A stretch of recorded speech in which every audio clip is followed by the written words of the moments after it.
right, gang. Hello, hello, hello, and welcome back to our Finding Better podcast. My name is John Suzuki, and I am your host. And we're going to talk together, just you and me. This is one of those episodes that it's just going to be me.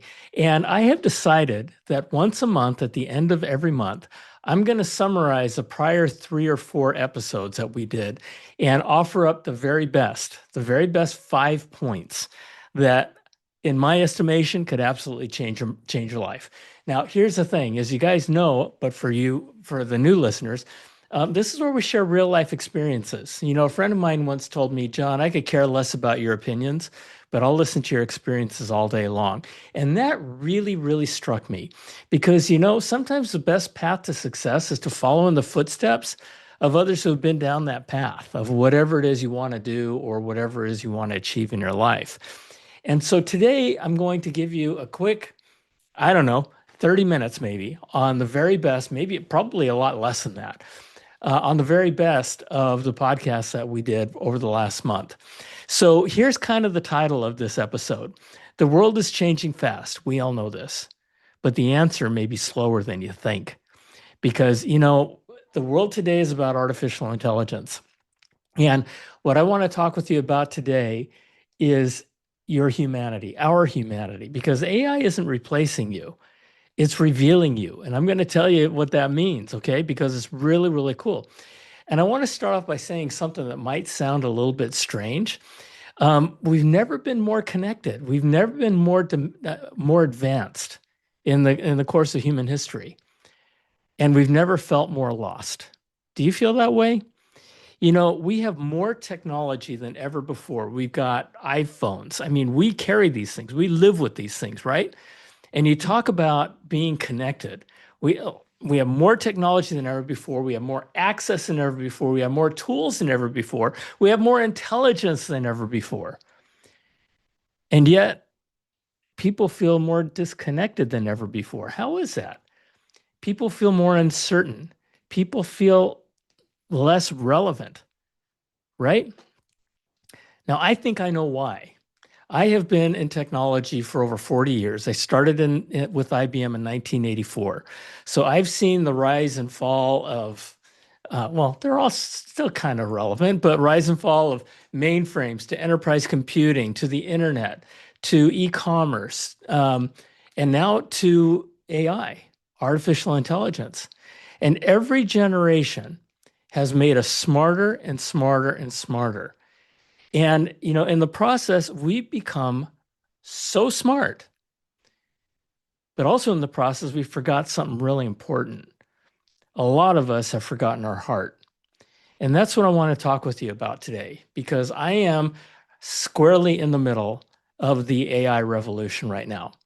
The company that I work with is all about AI. It's all about making things better, using AI to make things better, right? And so I want to talk first about what I call the illusion of connection. Okay? And on the surface, it looks like we're more connected than ever before, right?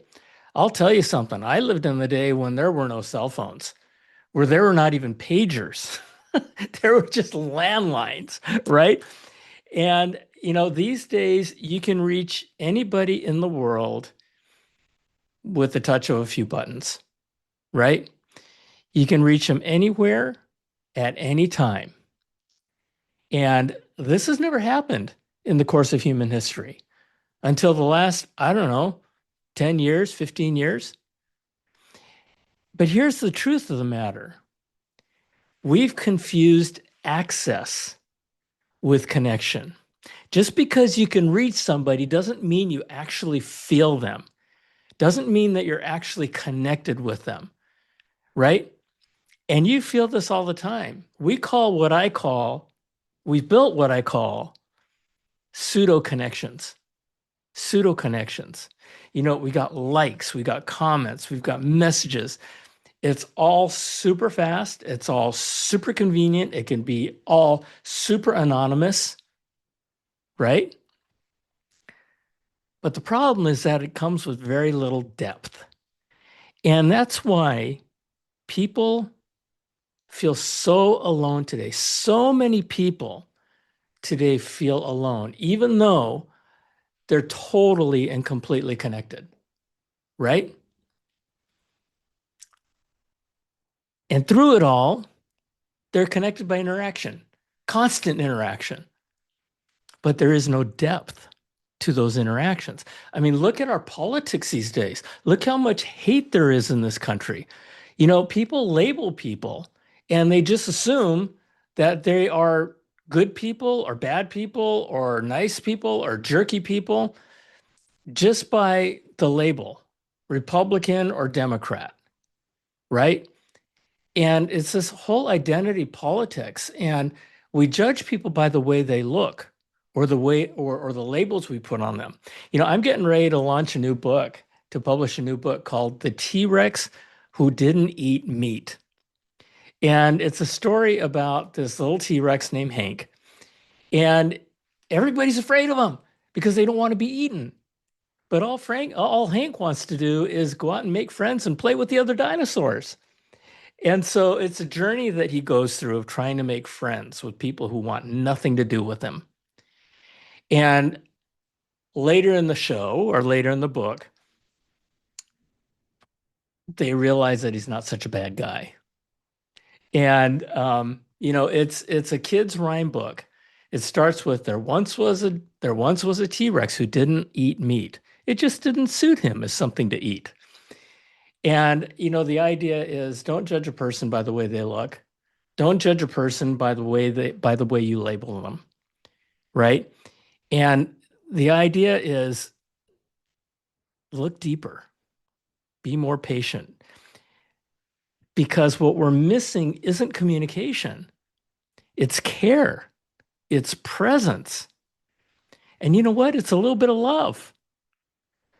And we need to bring more love back into this world. And we can all start together right now, right? So we live in a world where we're constantly connected, but it's up to us to get really connected. Okay. All right. Let's talk a little bit more about AI because I want to give you my perspective on artificial intelligence. People look at it as a threat. I really don't. I kind of look at it as a mirror, and I also look at it as an opportunity, potentially the greatest opportunity we've ever seen in human history. And yet, everybody knows that it's there. Some people are getting pretty deep into it, and the acceptance and the learning about AI is happening faster than any technology I've ever seen in my life, certainly over the last 4 decades. And so let's talk about AI, artificial intelligence, because everybody seems to be asking the same question. What's going to happen to me? Is AI going to replace me and my work? And I see it a little bit differently. I don't see AI as replacing you. I see it as revealing you, as revealing me. Now, what do I mean by that? AI, because of the emergence of artificial intelligence, it really is exposing something much deeper. Remember depth that I talked about a little bit earlier? It's actually showing you, and it's showing me what's actually valuable to you and what's actually valuable about you. Because there's a lot to this. If your value is based on tasks, AI is going to change that. If your value is based on information, AI is going to outperform that, right?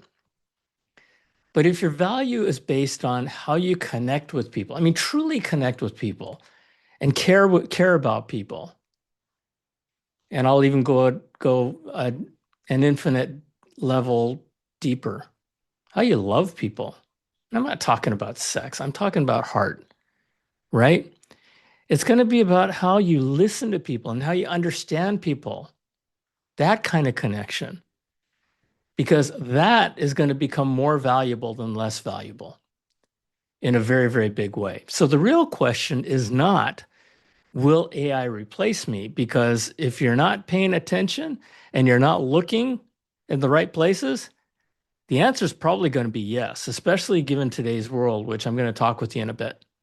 But the real question is, who am I without what I do? So who am I without what I do for a living? Right?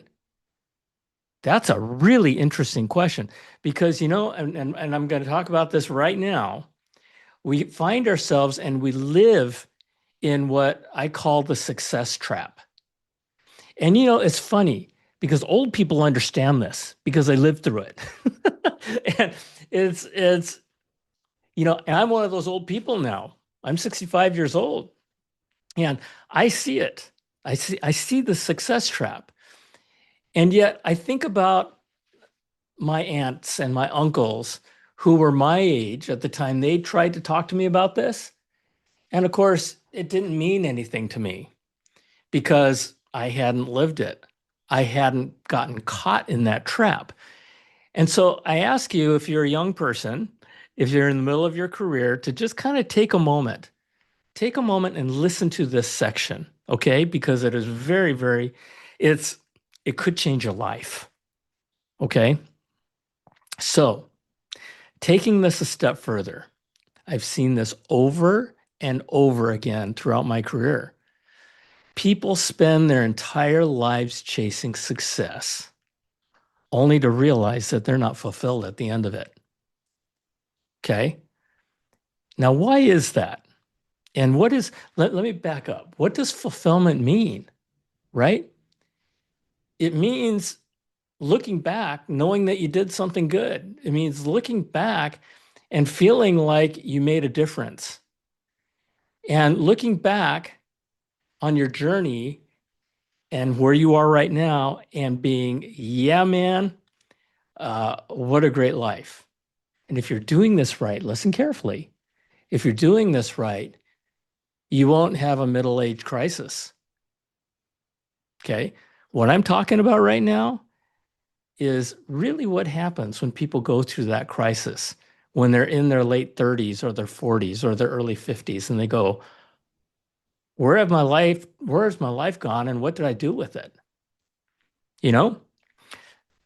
And the reason is because they never, listen carefully, they never defined success for themselves.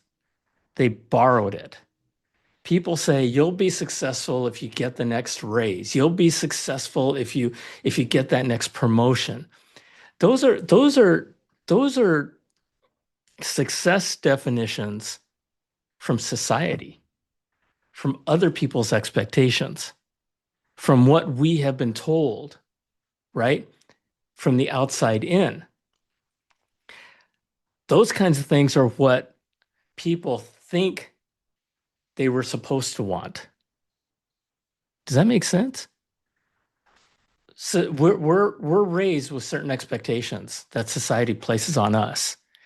And we never think to ourselves until we're older and we go through life and we hit a wall and we go, what happened? Right? Because here's the hard truth. People aren't failing. They're succeeding at the wrong things.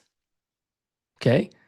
That's the success trap, is succeeding at the wrong things and eventually coming to that realization that, oh my gosh, I've been focusing on the wrong stuff. I want to tell you a quick story. I've told a few people this story. There was once this guy, he was a big executive of a fish processing company. And he was walking along a beach in Mexico, and he comes, and it's 1 o'clock in the morning, 1 o'clock in the afternoon, and he comes across this fisherman, and he's sitting on the beach, drinking a beer. And he strikes up a conversation with this fisherman and says, "Hey, what are you doing?" He goes, "What do you mean, what am I doing?" He says, "What do you do? Why aren't you out there fishing?" He says, "Well, I caught enough fish for the day." He says, "Why aren't you out there catching more fish?" He says, "Well, I'm sitting here playing with my kids. I'm relaxing, and I'm having beer, drinking beer with my amigos." The guy says, "Oh my gosh, you got another 6 hours in your day. You could be out there fishing and catching more fish." He says, "Why?" He says, because then you can make enough money to buy another boat. And then what? And then you'll buy more boats and hire more fishermen. And then what? And then you'll start a fish company, a processing company, and you'll be able to fish and process the fish and then sell the fish all over Mexico. The guy says, and then what? He says, well, then you can grow into the United States and you can build a national brand and make $1 million. The fisherman says, and then what? And then you'll be famous. You'll be on the magazines. You'll be, oh my gosh, there's so much you could do with your life. Like what? He says, well, you build all this and then you'll retire and you'll be rich and wealthy and you'll have provided with for your family. Fisherman says, then what? He says, well, then you'll get to play with your kids and drink beer with your amigos and relax. Get it?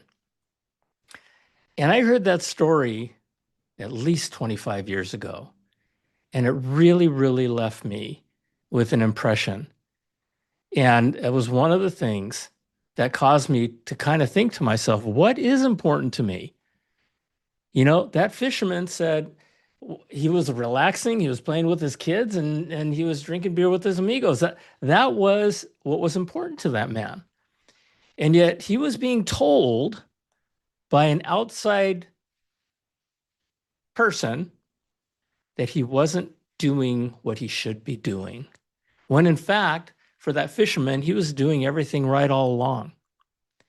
And so, you know, the whole idea, one of my favorite sayings is the whole idea is people spend years and years and years climbing the ladder to success. And then they come to realize it's leaning against the wrong wall. Right? So be aware of that success trap. Today, do something.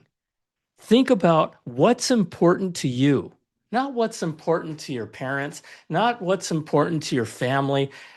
Well, your family's important, but not what's important to your best friend or anybody else. It's you. What's here? What's here in your heart? Because I'm going to talk a little bit more about it, but talking about artificial intelligence again, people are very fearful of it, and to a certain extent, I am too. But I am more excited about it than I am fearful of it because it's going to create. Yes, it's going to make people and companies more productive, and yes, people who know AI are going to outperform people who don't know AI. But at the same time, it's going to create opportunities we don't even know exist today. And so for that reason, it's really, really important to understand what's important to you. And look, and here's something I want you to think about. I want you to close your eyes, not while you're driving, but I want you to close your eyes when you can and think forward to when you're 90 years old. Okay? You're sitting in a rocking chair, looking over the really beautiful lake, and you're looking back on your life. What are you looking back on? What do your memories look like? What do you want your memories to look like? And what do you want to look back on? I want to look back on my grandkids growing up and my kids growing up and having their own grandkids. I want to think back on all the things I did to help people live an amazing life. You know, there's a lot of things I want to look back on. So go do it. You know, the fact of the matter is, well, here's something. My aunt once told me, she says, John, there comes a point in life when you have more to look back on than you have to look forward to. So make your memories good ones.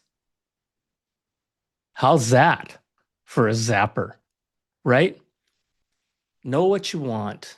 Design your life. And it doesn't take much. Just spend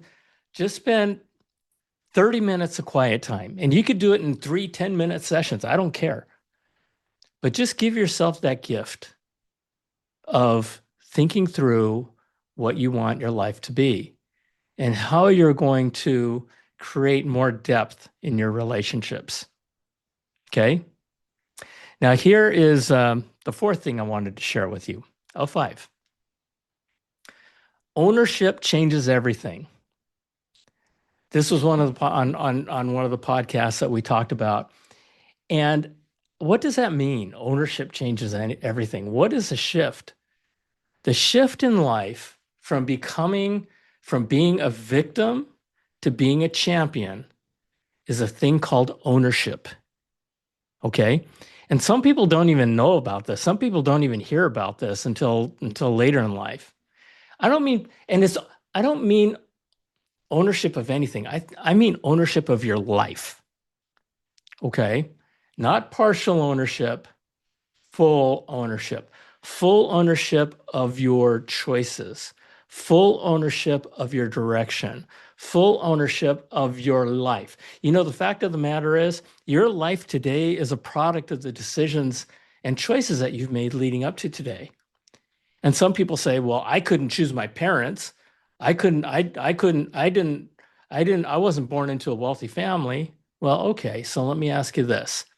Do you agree with this statement that your life in the future is going to be the product of the choices and decisions you make from now on? Of course it is, right? Because the moment you take ownership, everything changes. Everything changes. And I don't mean ownership up here in your brain. I mean ownership in your brain, your heart, and your gut. All of it. Full ownership, where you know that you're taking full ownership for everything that happens in your life, right? You stop blaming the market. You stop blaming technology. You stop blaming your friends. You stop blaming the next door neighbors. You stop blaming Democrats or Republicans. Stop the blame game. And the minute you give up blaming others is the minute you give up victimhood. Okay? When you stop waiting and you stop blaming, you can start leading. Because, the fact that, they always say lead by example, right? Well, when people say lead by example, they generally mean lead by a good example. But the truth is, whether it's a good example or a bad example, you are leading by example. So lead by a good one. Okay? Stop blaming others. Blame yourself first if blame is to go around. I wrote a book. It's called American Grit. It's on my website at johnsuzuki.com. I'm not here to sell it to you. You can download it for free, again, at johnsuzuki.com. But it's a story of World War II and the Japanese American internment camps, which I also call concentration camps. By every definition, they were concentration camps. Here in the United States, where the United States government rounded up over 200,000 people of Japanese ancestry, put them in concentration camps in the deserts and swamps of America, only and exclusively because they were of Japanese ancestry. Okay? Now, that was a really, really tough time. People lost their homes, people lost their businesses, people were torn out of school, and they were thrown into these camps surrounded by barbed wire fences and armed guards with automatic rifles. Sound like fun, huh? And there was a lot of blame. There was a lot of blame that went on. But there was a group of young men who decided they weren't going to focus on the blame game, but they were going to do something to try to prove their loyalty to the United States government. So they joined the United States Army to fight and die for the same country and the same army that put them and their families in these camps to begin with. Okay? And these men went on to become part of the 442nd Regimental Combat Team, which was a segregated Japanese American war unit. We don't do that anymore, but they were all Japanese Americans. And these guys went on to become the most decorated war unit in the history of the United States military for its size and duration. Can you imagine that? These guys, it's an incredible, incredible story. And when I interviewed a bunch of these guys and asked them why they did it, they said, we had to prove our loyalty somewhere, somehow, because living in a concentration camp is no future, no life for our families. And they did. A lot of them died in the process, but they didn't blame. They weren't victims.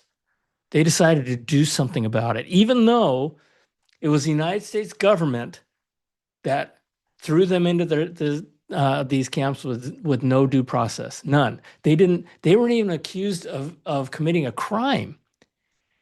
And babies and grandparents were all thrown into these camps. Can you imagine? So one of the reasons why I wrote that book was to remind the world that that actually happened, so that when we think about going down that road again, and we will, that we're reminded that we should never do it again. Okay? So, thinking about all this, how does this all come together?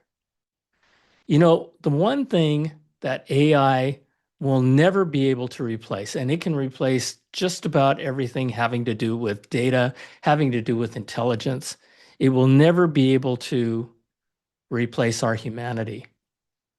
Never, never, ever, ever. And this is where it all comes together, right? We're entering a world where AI is getting smarter and will become smarter than we ever were. It will become smarter than the entire world's intelligence. Systems are getting faster, and everything around us is becoming more automated, right? Because of all that, I believe the most valuable thing we can all become is more human, looking out for each other, getting our kids to go outside and play and get off the damn screens, right? It's about becoming more human, not less human. Spending less time with this thing and more time with actual other people, right? Not less. It was at least 10 years ago that, after all the technology from the mainframe computers to enterprise systems to the internet to mobile computing to social media to all these different kinds of things, that all these generations of technology. It was about 15 years ago that when I was on the speaker circuit for my company. When I was speaking to my audience, I told them that one day technology is going to drive us into a renaissance of heart. A renaissance of heart. Okay. And what does that mean? It meant that the world was going to become exactly what it's becoming today, where technology is becoming smarter than humans, way smarter than humans. And that intelligence is going to push us into a revival of our humanity. And that's what's happening. I called it a renaissance of heart. And I'm really excited about it, to be honest with you. The people who are going to survive in the future and thrive in the future are not the ones who compete with AI. They're not the ones who are fearful of AI. They're the ones who bring on what AI can't bring on. What do I mean by that? I mean things like empathy. I mean things like heart. I mean things like presence, and trust, and real connection. Those kinds of things. Because in the world of automation that we're going into, humanity becomes your differentiator. It's who you are. And so I'm creating a movement that says celebrate who you are. Focus on who you are. Be curious. Build that muscle of curiosity. When somebody says things to you, even when ChatGPT says something to you, challenge it. Think to yourself, why is that right? Really? If you're a Democrat and a Republican approaches you and says something that creates a visceral reaction, same thing with Republicans when Democrats approach you too, right? Resist the temptation to lash out and just ask yourself, where's this person coming from? You want to become a deep thinker? You want to become a deeper person? That's how you do it. It's not easy. But you know what? I promise you, Republicans out there, you're going to find that there's a lot of Democrats out there who are really cool people. And Democrats out there, you're going to find the same thing about some Republicans, maybe a lot of them. But we just have to tone it down. We just have to sit back and go, I got all this information being thrown at me. Where's my depth? How can I challenge it? How can I learn more? How can I be more curious? How can I be more patient? Because that's what's gonna win the day. So if you take nothing else from this conversation, okay, take this. The future isn't about becoming more like AI. It's about becoming more like a human. It's about becoming more like who we are. Slower, more present, more intentional. Because the answer to everything we're facing right now, I mean, everything is not more technology. It's you and me. It's remembering who we are, right?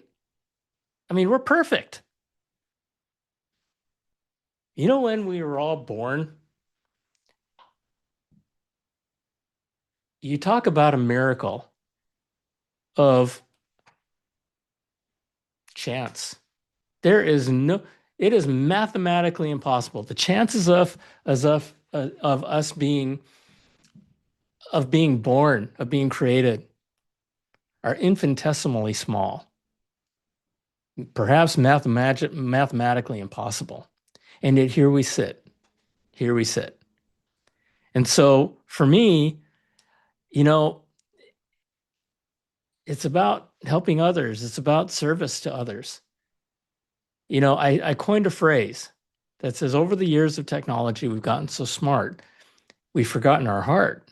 We got to come back to the heart. So if something in this episode made you pause, right?